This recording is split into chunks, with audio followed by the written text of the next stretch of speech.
Hello, everyone. Welcome. Today, I'm joined by my former coach. He was the 2022-2023 CCHL Coach of the Year, two-time Bogart champion, and now OHL Coach of the Erie Otters, Kyle Makaric. Kyle has coached across all levels, including CCHL, OJHL, OHL, and U Sports. He has spent years coaching, evaluating, developing players, so I thought he'd be the perfect person to sit down with. The goal of today's conversation isn't to compare leagues, talk about statistics. It's really to give players and families an inside look at what coaches at the highest level actually notice, what separates players, and what players can do to give themselves the best chance at playing at the next level. Kyle, thanks for joining me today. Before we dive into player development and everything coaches look for, I'd love for everyone to get to know you a little bit better and a little bit about yourself. Yeah, thanks for the introduction there. So I'm from Windsor, Ontario. I grew up there, lived there my whole life. Now live in Lansing, Michigan, with my wife here. Played hockey growing up, locally, single A, triple A for locally in Windsor, junior B in Chatham, and then I played U Sport for the University of Windsor for 3 years. After that, just turned into coaching right away. Got into major midget for the first 4 years, major midget, then did junior B, U Sport, back and forth. Tier two, obviously coaching Liam and OJS in the CCHL, and then did a sports academy here in Windsor for a year with the OJHL, and then obviously last year in Saginaw, this upcoming year in Erie in the OHL. Nice. That's definitely the coaching record. And what did you know from after you were done playing hockey that you would turn into a coach right away? Not really a coach. I just knew that I would be involved in the game in some capacity. Like it's the only thing I've ever really wanted to do. Yeah. And whether that was like refereeing, I looked into that briefly, coaching, just any sort of thing to keep me involved. And the coaching opportunity came up pretty quickly. And I'm glad that I got to dive right in with it was the 97 birth year at the time, midget age. That was like a absolute wagon of a team that just gets you hooked right away when not only do you get to jump right in, but there's really good kids and you have success right away. Yeah. Like our team was great, but the head coach that was initially there, because we had such a good start, he went to junior C like 2 months into the season, and they just said like you can handle it. So just everything, whether you feel overwhelmed at the time, it kind of fell in your lap, and you kind of got to sink or swim. And that's a lot of what coaching, especially at the highest levels, is. You either can find a way to make it work or not. And the ones that can continue to evolve, adapt, and find a way continue to keep getting contracts and getting jobs.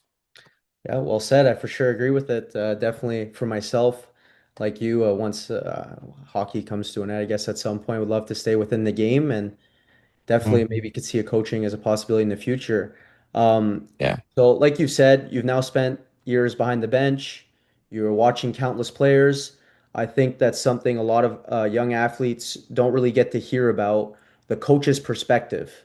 So, Mhm. let's talk about what actually really catches your eye and when you're evaluating players. So as much as things change, a lot of the stuff stays the same. Like the same advice that you'd hear from your grandfather to your father to my generation and beyond. Like every single year for the beginning of camp, day one, no matter whoever the first guy was, I'd write it down every year, right? Whoever shows up first, I write it down. Okay, like maybe this is a guy who's on the team and he's looking for a little bit of a leadership role. Maybe this is someone trying out and they're super early and prepared. That stuff still matters, right? So as long as I know everything, like hockey's changed, the skill development is so prevalent and everything now, but the old school things, working hard, competitiveness, like you cannot teach competitiveness, but you can also more or less fake it, right? It Yeah. doesn't have to be dialed up to 100 all the time, but if your one thing that you have to do that day is practice and you're doing any sort of thing that's compete, you can't just be average at it or you won't advance the levels. Like between a really good tier two player, like the level that I coached you and a major junior player, the skill is not that far off, but there's just a different mindset and competitive nature that they bring every single day, and that's the separator. So I think that's super huge. But that just from a general standpoint, now that everybody has the ability to use so many different tools in hockey, everyone's got every skill, pull shot, push shot. They can stick handle sauce over anything through guys. It's like the processing of what is the right skill to use at the right time. Yeah, What is the right pass to use? Who's the right option to use? Now that the game is so fast and everybody's so overly developed, it's how fast can you see the scenario, analyze it, understand it, and turn it into the right play. That's the one thing that coaches at the highest levels notice. for sure. I think as a player like myself, I've heard those things from coaches. I've heard it from you, and that's one thing that I think young athletes need to understand that the skill there's obviously a gap within skills, but effort will always take you a long way. Which comes to one of my next questions is growing up playing hockey, I've heard from high level coaches as nothing is really optional. Would you say that's a right saying for coaches to say that? That's a good question. There's a lot of times when if you got to listen to your body and things too, like things are optional, right? There is definitely today's a light skate. Listen to your body. Do you need to take the skate off? Do you need to go hard at it? But when you're growing up and you start to look around and say, okay, well, my teammates are doing this, I have to do it or I'll fall behind. I don't necessarily think that's the case, right? Like there's Yeah. so many different studies in development of sports specialization when you're young. Like we have gotten into a problem with youth sport over the last bunch of years. We specialize too early and we try to train them like they're pros when they're 9, 10, 11, 12, right? And that's not the case. They should be playing other sports. It should still be for fun and development, socially. um, you want to keep your son or daughter in shape. That's why you put them into sports, right? There's so many different things that we initially put them in, and then they have a little bit of success, and then it changes to we need to train the way an Olympic athlete is training when they're 9 for the Yep. Olympics that don't happen until they're 20 or Yeah. 22, Uh-huh. 18, right? So, yeah, I think that's a huge importance in skill development and the way that we're at in the game now. That's yeah, very well said. Leads to my next question. As a coach, high level coach, you're recruiting, you're looking out for players for the next coming years. So when something really like kind of catches your eye, you're watching a player for the first time, what would you say for players moving on to juniors? What is one of the first things you notice? Um, the first things that jump out, especially if you're watching, like there's camps all the time, right? You're a junior player, you wonder, what do I do? Do I go to these camps? There's so many different things. Which ones are fundraisers? Where do I have a serious opportunity? Um, Anywhere you go, you have an opportunity to make a team. Like at the end of the day, as coaches, the best players make the team, the best players play. Like our jobs and things are usually at the line, on the line, especially in junior hockey. So if there's someone that could come in and do a better job than somebody else, they're going to make the team realistically. But if all Yeah. things are equal, the tie would probably go to the returning player and things like that. But skating stands out all the time. Like the Hmm. one thing that you know is when someone steps on the ice and they're a beautiful, efficient skater and they can get around the ice. Most important thing in our game, that stands out. And then just like a game like competitive fire, like even though it could be a tryout and the jerseys are the super thin practice jersey with no logo on the front, if you're trying out on for a team and the you're green and the other team across from you is red, there needs to be just like a real mean toughness to the way that you play, Yeah. right? It doesn't have to be physical. You don't have to go and fight all the time, but there needs to be just some bite to your game. And then from there, that gets you a detailed look. Those guys jump. Okay, he can skate really well. He's competing really hard. So then from there, it's like I'm gonna ISO here for a little bit. Like I'm gonna Yeah. Yeah. watch Liam. I just noticed him that shift. He's skating around everywhere. He's in everybody's face.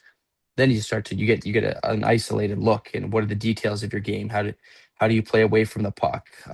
Are you making the positive reads off puck offensively to support your teammates? Are you getting open? Are you shooting when the puck comes to you? All that comes from, I'm going to give this guy a special look because he's done the two things that stand out.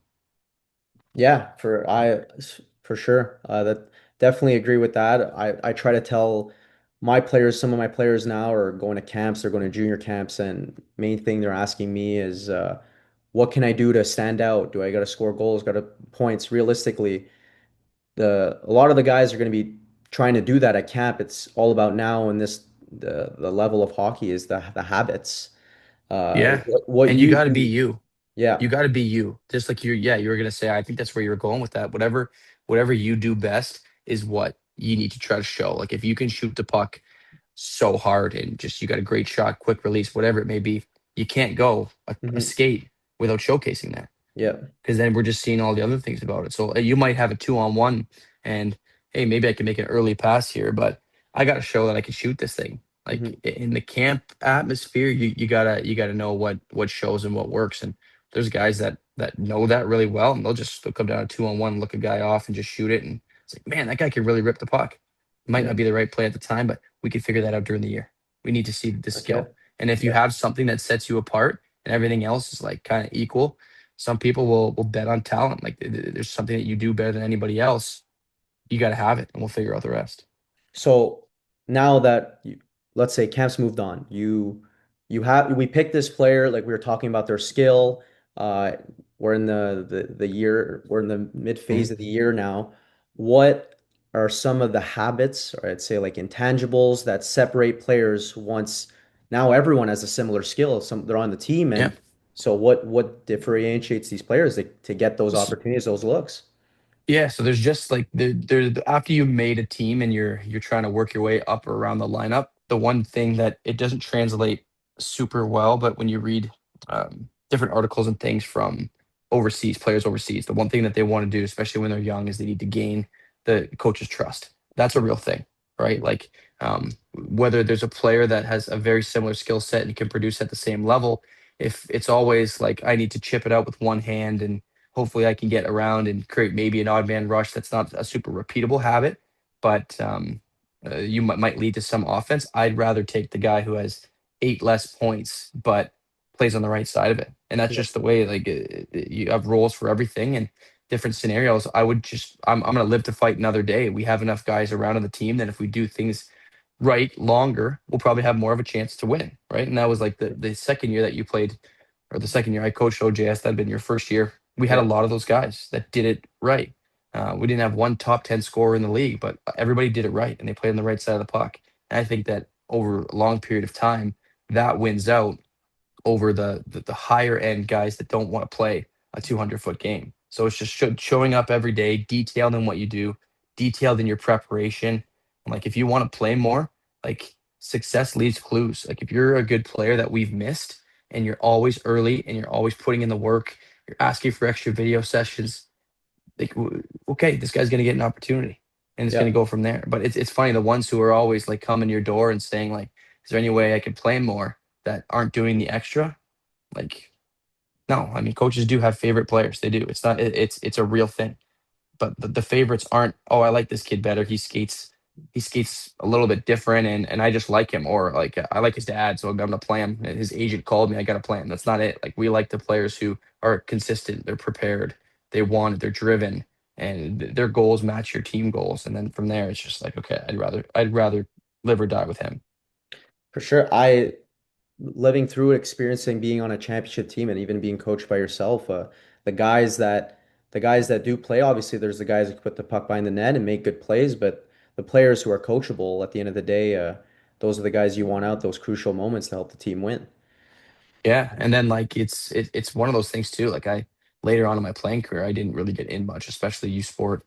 I didn't play a ton, but it's one of those things where how are you acting when you're not in, right? Like Yeah. stuff happens. Like there could be an injury, whatever. The lineup gets set, and I know some teams use the same lineup when they win. Obviously, we rotated a lot in OJS, but some teams use the same lineup, so it could be weeks before you get back in.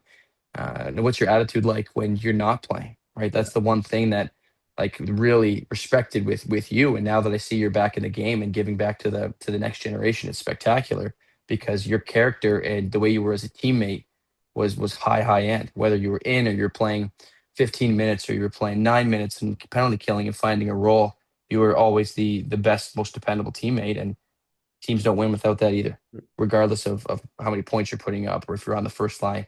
You literally need all those ingredients in the cauldron to win, and that's important too. Yeah, well, thank you. I appreciate it. Yeah, I wouldn't be able to do it with all the other guys I had on my left and right. Yeah. Leads to But even now, like let's to finish that point, you're doing stuff, you're on the ice, you're giving back, you like the coaching and development atmosphere. That's the social part, right? You yeah, like being in the room and being with the guys. And for you, like when somebody scores or gets better, like you can see the joy on your face individually, and it's what coaching is, right? So, Yeah. um, no, that's great. Yeah, well, for sure. That's what got me to doing what I like. Yeah, what I do now. I love the game, you turn into coaching, and I think for myself, I'd love to be an advisor, love to be an agent one day, and we'll see where it goes. And Yeah. then speaking of you as a coach, another thing that comes up with clients that I have or other players throughout juniors is all the time is communication with coaches. So players are always wondering when they should reach out, what they should say, or how to make a good impression. So what stands out to you when a player contacts you? Yeah, so I would say there's two versions of it. One, if it's gonna be something like an email contact, it's gotta be written well, professional. Like Yeah. nothing turns people off more than like bad grammar or there's no excuse now with things like ChatGPT and Grammarly. Like you could put your thoughts in and they can clean it up for you. There's no excuse to have something go out that just shows you lack of attention to detail. There are Hmm. things that'll do it for you, and if you don't spend the extra step to make sure it looks good before it's delivered, it's hard to read. I would say that especially in person, like you gotta make sure take your headphones out, walk up, shake somebody's hand, look them in the eye, introduce yourself, like say your first and last name. That's super important too. What else? So for What sure, the else? more outgoing you are, well, outgoing with a sense of it, you want the player that's coming up to you, confident, very confident. That's important, right? Because Yeah, confidence from the way that you handle yourself also bleeds into your game, right? If you're yeah, willing, like, hey, like I'm not going to be anonymous here today and just put on a jersey and go home. Like I'm going to look you in the eyes, say my name, and then it's like, oh, when you go back to your list and you're looking, it's like, okay, there's that. But I think a lot too. There's a lot of people, players now that go through their advisors, which to a yeah. certain degree is fine. At certain levels, the higher levels you get to, that might be important. Hmm. But in tier two and junior B, minor hockey, like there's absolutely no reason where you shouldn't be having an open, honest conversation with your coach. Whether that they're open or receptive to it is that's for them to decide. But as a player, there's nothing worse for trust building and relationship building than you have a conversation with a kid or you're hard on a player for something in practice. You have a video session, whatever, they don't agree with Yeah. it. They go home, tell mom or dad or whatever it may be, and they're at the rink. Okay, see you later, Liam. Have a good day. 2 hours later, agent's calling, and I got to talk to him. Where we could have just had that conversation about it right there and Yeah. built the relationship that we have together. But I feel like a lot of people nowadays they don't want to like confrontation isn't a thing. If this isn't going to go my way or the conversation is going to be difficult, I don't want to have it. I'd rather have my agent have it. And Yeah. that's you can't go through it like that because then it's like, oh, well, if I don't play him a certain amount or if he's on a certain line, then I'm going to have to hear from his agent. And it's like, you could just ask me, I'll tell you straight up why or why not. Mhm. And most coaches are like that. For sure. And that kind of goes back to what we spoke about a bit earlier. Like, obviously, this is an off-ice issue, but that's another thing that kind of, would you say, separates players in a way? Just the their persona, their charisma, the way the approach situations with you. For sure. Like everybody wants to play and everybody wants to play a ton. Like some are like actually about it.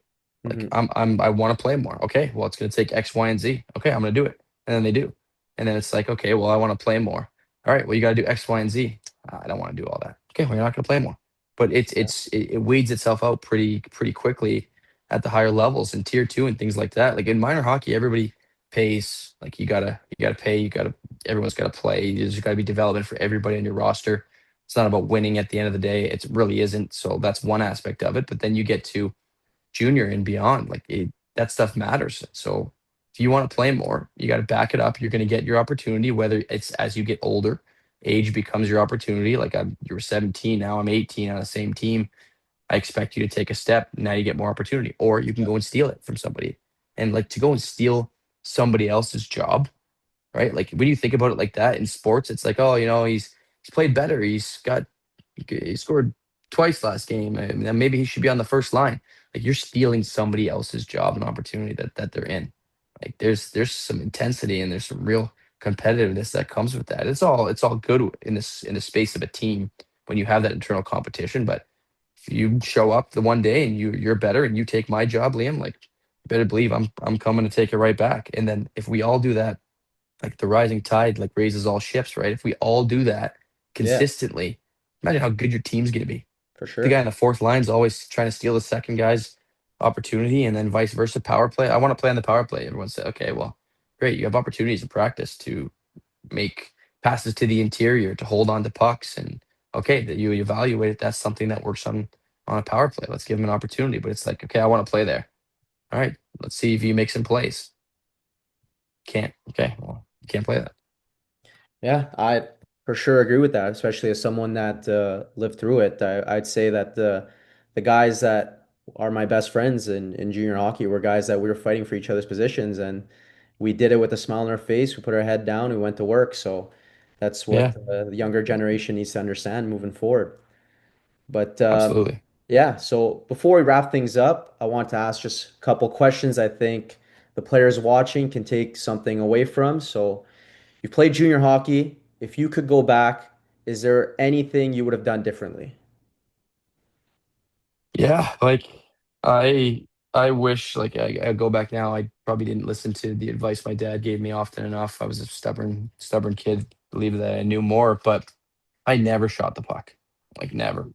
If I go back and you look at the way things are now in hockey, just finding ways to create my own shot more and not always look to hold on to it or stick handle through everybody. Like I'm the type of guy now as a coach, you see the guy get it in the slot and he's got a lane and he wants to make that one more move. That was me. So Hmm. I would do that differently. And I just think I would approach some relationships differently too. Like I was super intense. Like you obviously had me as a coach. Like you can't really shut that off. My entire life, you've just been an absolutely super intense competitive mutant. I probably would have done it better when I was younger in terms of like winning, losing games, like regulating your emotion, treating teammates like I could be super hard on all my teammates or my buddies at the time. I would probably find different ways to go about that if I could go back in time and do it again.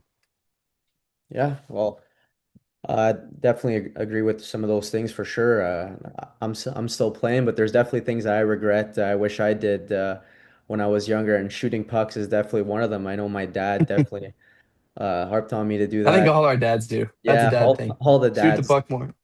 Well, now for me at my age now is hill sprints. So that's the newest one is to get my speed up. So I'm not sure if there's any other dads out there saying the same thing, but that's one thing Yeah, I got to get going on. yeah. But and then lastly, before we finish off, what is something every coach notices that players don't think matter? Mm. Preparation. We always notice like the guys that spend the extra time taking care of their body, rolling out, warming up. Like we're around the rink at that time too. You're walking around, whether it's like in major junior, you go to the media room, you get a bite to eat before the game, you get a coffee. You're in and out of meetings, grabbing guys and things like that. You see what they're doing, and when the guys are just kind of hanging around, not really doing much, you could tell like it's a lot of effort and energy for practice and games over the course of an 8 month season to Hmm. dial it up every single time. But that's what a pro does. That's what Yeah. if you want to move to the next level, like there's tiers to all of this. If you want to move on from major junior to the next level and you want to be a pro, there's the way guys prepare when they're in minor pro to the best guys in the world, right? And like if you always treat yourself and your body like um you eat properly, you fuel and hydrate yourself. Like once again, like success leaves clues. Like I said, if you do all those type of things, usually at the end of the rainbow is a really good hockey player. Yeah. Usually, Yep. right? So, and then the ones that skip steps are like, I'm just gonna play sewer ball today, nothing else. Like you could tell, Hmm. those guys are getting hurt more and like they're pulling muscles and things like that, like stuff that you can control with your body, right? Like you broken bones, injuries, concussions. You can't; those are things you can't. But you can control the way that your body is in games and outside of the bumps and bruises. You can make sure that you're available and ready if you're prepared all the time and take care of that. We see that all the time. We see it.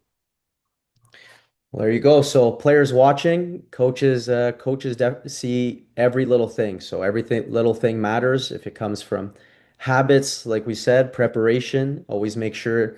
I was told one time to just act like a pro. You act like a pro, one day maybe you'll be a pro. So that's what it's Yep. all about. And To conclude, Kyle, thank you very much for taking the time to meet with me, and Sure. I really appreciate it. I hope Yeah, everyone watching got definitely learned something. I did, and will adapt it to their hockey life. And yeah, so thank you for joining. I appreciate it. absolutely. Thank you.